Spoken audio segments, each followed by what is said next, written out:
So now looking at growth, which is a really big topic, and it's appeared in Unit 1. So I really, my best advice would be go back to Unit 1, have a look at the video on growth there, because there is a bit of recap going on here. But it's, it's the same concept. Okay, so in Unit 1, you'd learn that there were two different types of growth, broadly speaking. There's internal growth, which is called organic growth, and external growth, which involves other businesses. So organic growth, this is a nice diagram. This is actually Ansof's matrix, which comes up in Unit 4. But organic growth is achieved by any of these methods, but it doesn't involve any other firm. Whereas external growth could be a takeover. And that could be in the form of a friendly takeover or even a hostile takeover. Now, what differentiates or what differs between a hostile and a friendly takeover is, and we're thinking about PLCs now really, or LTDs in some cases, I suppose, is that, well, the difference between friendly and hostile is that when somebody wants to, or another business wants to take over the business, they'd get in contact with the board of directors, and they'd make an offer. And then if the board of directors think that's a good offer, they would communicate to the shareholders that they think they should accept the offer. A hostile takeover would be where the board of directors has rejected the offer, but the bidder, the company or the other business trying to buy the target, continues to purchase the shares without informing the business beforehand. So I suppose it's etiquette. What differs between the two is etiquette.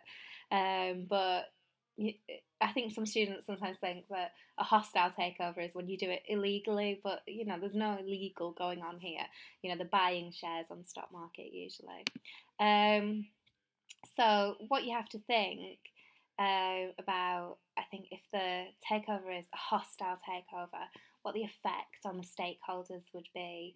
And obviously, shareholders have been willing to sell their shares onto another business. So I suppose, or the ones that have hung on, they're, not, and they've hung on for a reason. No one's going to force them to sell their shares, but they may not like the new board of directors, because obviously that's voted in, and the majority shareholder may be able to control more and influence more, because they've got more voting rights, who's on the board of directors. So the current shareholders who haven't sold might not like the new board of directors.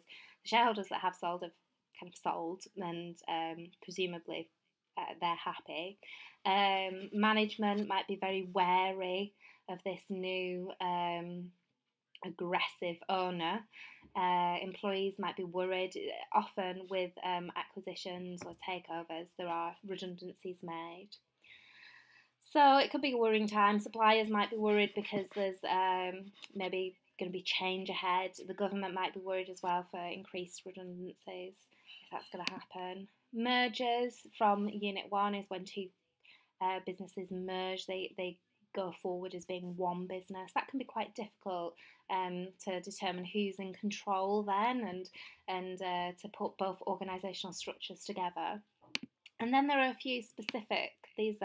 This should be new information to you. This is specific to Unit 3. So private equity buyouts, where you get these private equity firms who raise money from private sources and buy underperforming businesses.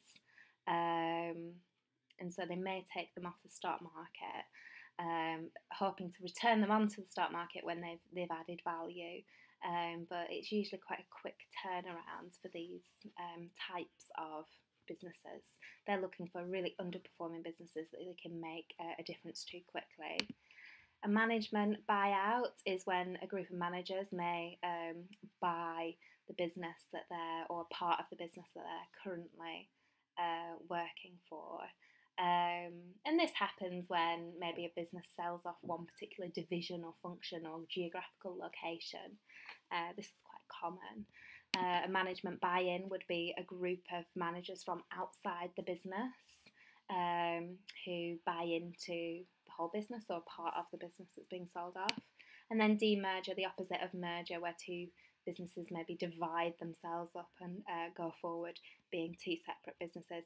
Now, what I would do, my biggest tip for this area, I would, if I were you, I'd do a little bit of research and I'd try and find an example that's relevant to each one of these things here, so that you can talk about it in your answer, because it might not be a Unit 3 question that you're talking about growth. It might be one of those big 20 mark Unit 4 questions. And then remember this from the AS course as well, horizontal integration when you're being taken over or merged with another firm that's in the same industry at the same stage of production, whereas vertical is the degree to which you own your suppliers and your buyers. So I started, sometimes my students forget which is which, and what my students have found helpful is, well, horizontal is basically buying or merging with your competitors, whereas vertical is buying or merging with suppliers or your customers. So that would be the difference. And then another term, conglomerate, is a combination of two, but it's usually more than that, organisations that are engaged in entirely different businesses. So there's no kind of link between the two. It's not horizontal, it's not vertical. So Tata is a big Indian firm, and I would urge you to look them up. Look their Wikipedia page. So many different industries, so many different businesses.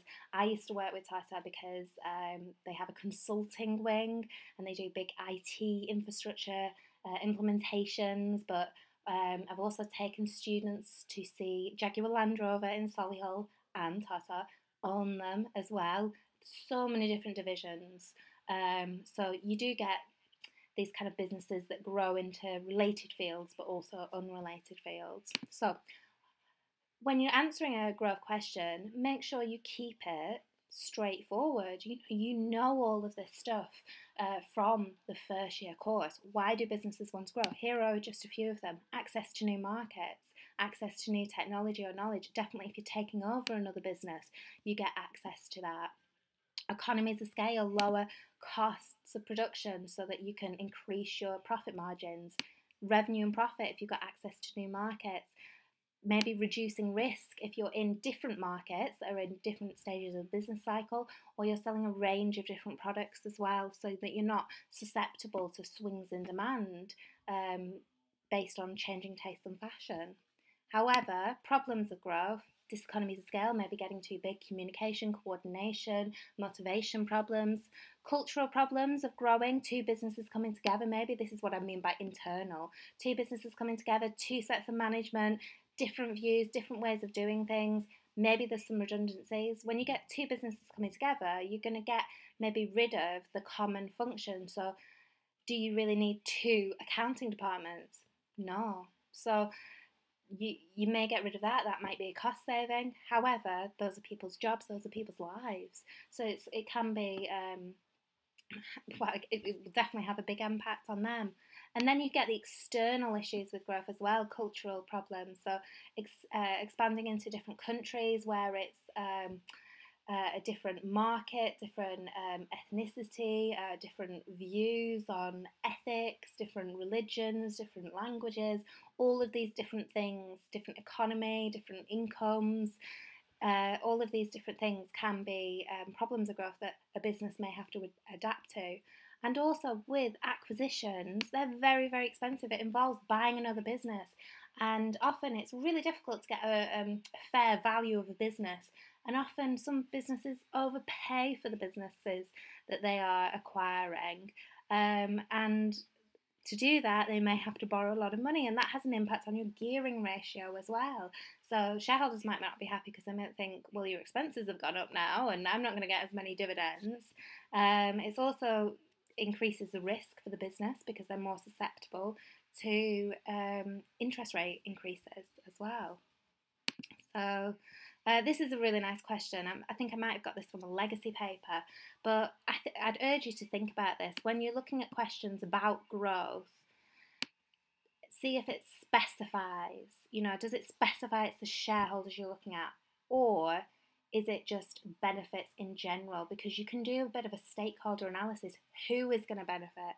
Is everyone going to benefit equally? Is everyone going to benefit in the long run? Is it just going to be a short-term benefit?